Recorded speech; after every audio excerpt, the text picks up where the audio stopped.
Rajan B Dev എന്ന് പറയുന്ന നടനെ നമുക്ക് എല്ലാവർക്കും ഇഷ്ടമാണ്. അദ്ദേഹം നാടകത്തിൽ ഒരുപാട് വർഷം തിളങ്ങി പിന്നീട് സിനിമയിലെത്തി ഒരുപാട് കയ്യടികൾ വാങ്ങിയ നടനാണ്. എന്നാൽ അദ്ദേഹം നാടകത്തിൽ അഭിനയിച്ച ഒരു കഥാപാത്രം സിനിമയായപ്പോൾ അദ്ദേഹത്തിന് ചെയ്യാൻ സാധിച്ചില്ല. ആ ഒരു സിനിമയെക്കുറിച്ചും അദ്ദേഹത്തിൻ്റെ സിനിമയിലേക്കുള്ള വരവിനെ കുറിച്ചൊക്കെയാണ് ഇന്ന് ഞാൻ നിങ്ങളോട് ഷെയർ ചെയ്യാൻ പോകുന്നത്. NN പിള്ള, SL പുരം സദാനന്ദൻ തുടങ്ങി ഒരുപാട് മഹാന്മാരുടെ കൂടെ നാടകത്തിൽ പ്രവർത്തിച്ചിട്ടുള്ള ആളാണ് രാജൻ ബി ദേവ്. അദ്ദേഹം കുറേ വർഷങ്ങൾ നാടകത്തിൽ വിലസി. അതിനിടയ്ക്ക് ചെറിയ ചെറിയ സിനിമകളൊക്കെ ചെറിയ ചെറിയ കഥാപാത്രങ്ങളൊക്കെ ചില സിനിമകൾ അദ്ദേഹം അവതരിപ്പിച്ചിട്ടുണ്ട്. എന്നാൽ അദ്ദേഹത്തിൻ്റെ ഒരു മുഴുനീള വേഷം അല്ലെങ്കിൽ ശ്രദ്ധിക്കപ്പെടുന്നത് 1990 ഇറങ്ങിയ ഇന്ദ്രജാലം എന്ന് പറയുന്ന സിനിമയിലെ കാർലോസ് എന്ന് പറയുന്ന ഒരു നെഗറ്റീവ് ടച്ചുള്ള കഥാപാത്രമാണ്.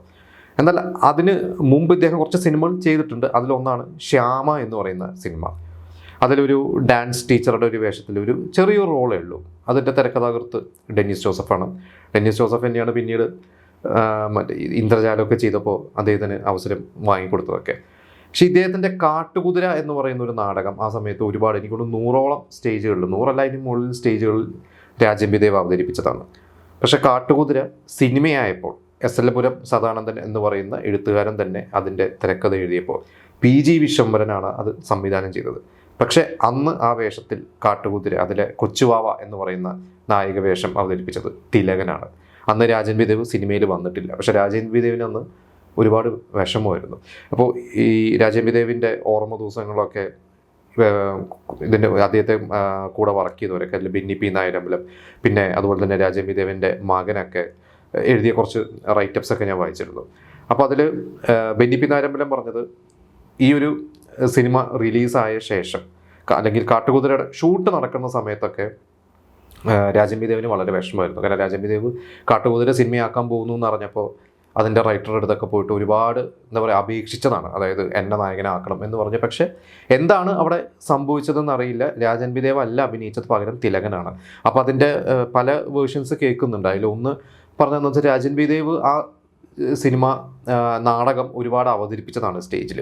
അപ്പോൾ അദ്ദേഹം അതൊരു സിനിമ ചെയ്യുമ്പോൾ പ്രേക്ഷകർക്ക് ഒരുപക്ഷെ അതൊരു പുതുമ തോന്നില്ല. കാരണം അന്ന് നാടകം നമുക്കറിയാം, ഇന്നത്തെ പോലെയല്ല. നാടകം എന്ന് പറഞ്ഞാൽ വളരെ ജനകീയമായിട്ടുള്ള ഒരു കലയായിരുന്നു. അപ്പോൾ ഈ കാട്ടുകുതിര എന്ന് പറഞ്ഞ നാടകവും രാജൻ ബി ദേവ് എന്ന് പറയുന്ന നാടക നടനൊക്കെ ഒരുവിധം പ്രേക്ഷകരുടെ ഒക്കെ മനസ്സിലൊക്കെ എസ്റ്റാബ്ലിഷ്ഡ് ആണ്. അപ്പോൾ സിനിമയാവുമ്പോൾ, കാട്ടുകുതിര സിനിമയാവുമ്പോൾ അത് ആ നടൻ തന്നെ അത് അവതരിപ്പിച്ചാൽ അതിലൊരു വ്യത്യസ്തത വരില്ല എന്ന് വിചാരിച്ചിട്ടാണ് അതിൻ്റെ ഡയറക്ടറും റൈറ്ററും ഒക്കെ രാജൻ ബി ദേവിനെ മാറ്റിയതെന്ന് പറയുന്നു.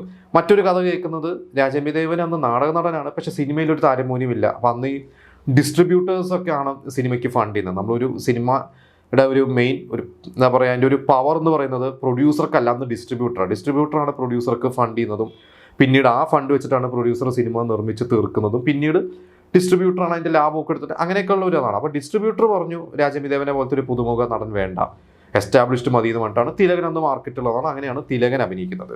അപ്പോൾ അന്ന് ബെന്നി P നായരമ്പലത്തിൻ്റെ നാടകങ്ങളിൽ രാജൻ ബി ദേവ് അഭിനയിക്കുന്നുണ്ട്.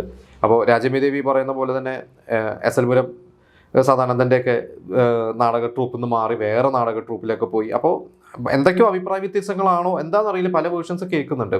എന്തായാലും അന്ന് രാജൻ ബി ദേവിന് വളരെ വിഷമമായിരുന്നു. രാജൻ ബി ദേവിൻ്റെ മകൻ പറഞ്ഞിട്ടുണ്ട്, അന്ന് മകൻ അന്ന് ചെറിയ കുട്ടി എന്തോണം, അതുകൊണ്ട് എനിക്കുള്ള ഇവരുടെ മൂത്ത മകൾ, ഈ മകൻ്റെ ചേച്ചി മൂത്ത മകൾ. അപ്പോൾ ആ ഒരു കൊച്ചു കുട്ടീനെ എന്നും എടുത്തുകൊണ്ട് രാജൻ ബി ദേവിൻ്റെ വീടിന് മുന്നിൽ കൂടെയാണ് ഈ പറയുന്ന കാട്ടുകുതിരയുടെ ലൊക്കേഷൻ വണ്ടിയൊക്കെ പോകുന്നത്. അപ്പം രാജൻ ബി ദേവ് എന്നും ഒന്ന് നോക്കി അദ്ദേഹത്തിന് ഭയങ്കര വിഷമമായിരുന്നു. കാരണം ഞാൻ ചെയ്യേണ്ട അവസരമായിരുന്നല്ലോ എന്നുള്ളത്. പിന്നെ തിലകനും അടുത്തൊരു അഭിമുഖത്തിലൊക്കെ പറഞ്ഞിട്ടുണ്ട്, രാജൻ ബി ദേവ് ഓൾറെഡി ചെയ്ത് വെച്ച് ഒരു എന്താ പറയുക, ഒരു ബെഞ്ച് മാർക്കാണ്. അതപ്പോൾ എനിക്ക് അതിനെ കടത്തി വെട്ടണം, അല്ലെങ്കിൽ എനിക്ക് അതുമായി സാമ്യത ഉണ്ടാവരുത്, എനിക്ക് എൻ്റേതായ ഒരു രീതിയിൽ അതിനൊന്ന് അടയാളപ്പെടുത്തണം എന്നൊക്കെ പറഞ്ഞ് തിലകൻ ഗംഭീരമായിട്ട് തന്നെയാണ് ആ സിനിമ ചെയ്തത്. ആ സിനിമ എനിക്ക് തോന്നുന്നു അത്യാവശ്യം നല്ല വിജയമായിരുന്നു. അതിൽ തിലകൻ്റെ കുട്ടിക്കാലത്ത് തിലകൻ്റെ അച്ഛൻ്റെ വേഷം, എനിക്ക് VK ശ്രീരാമനാണ് റോള് ചെയ്തത്.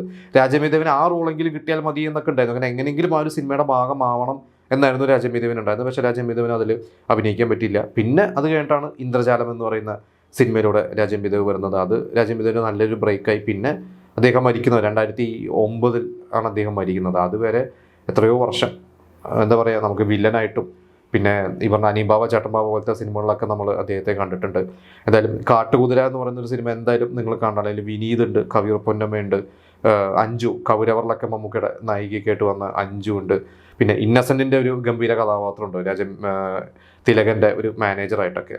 അപ്പോൾ എന്തായാലും ആ സിനിമ നിങ്ങൾ കണ്ടിട്ടുണ്ടെങ്കിൽ നിങ്ങൾ എന്തായാലും കാണണം. പിന്നെ രാജമിദേവ് എന്ന് പറയുന്ന അദ്ദേഹത്തിൻ്റെ നാടകങ്ങൾ നിങ്ങൾ പ്രേക്ഷകർ, ഇത് കേട്ടുകൊണ്ടിരിക്കുന്ന പ്രേക്ഷകർ, നിങ്ങൾ ആരെങ്കിലും അദ്ദേഹത്തിലെ നാടകം കണ്ടിട്ടുണ്ടെങ്കിൽ, ഞാൻ കണ്ടിട്ടില്ല. ഈ പറഞ്ഞാൽ അദ്ദേഹം നാടകം ചെയ്യുന്ന സമയത്തൊക്കെ ഞാൻ ചെറിയ കുട്ടിയായിരുന്നു, അല്ലെങ്കിൽ ഞാൻ ജനിക്കുന്നതിന് മുമ്പാണ് രാജമിദേവൊക്കെ നാടകത്തിൽ വിലസിയിരുന്നത്. അപ്പോൾ രാജമിദേവ് എന്ന് പറഞ്ഞ നാടകനെ കുറിച്ചും നിങ്ങൾക്ക് അറിയാവുന്ന കാര്യങ്ങൾ നിങ്ങൾ നമ്മളോട് ഷെയർ ചെയ്യാം.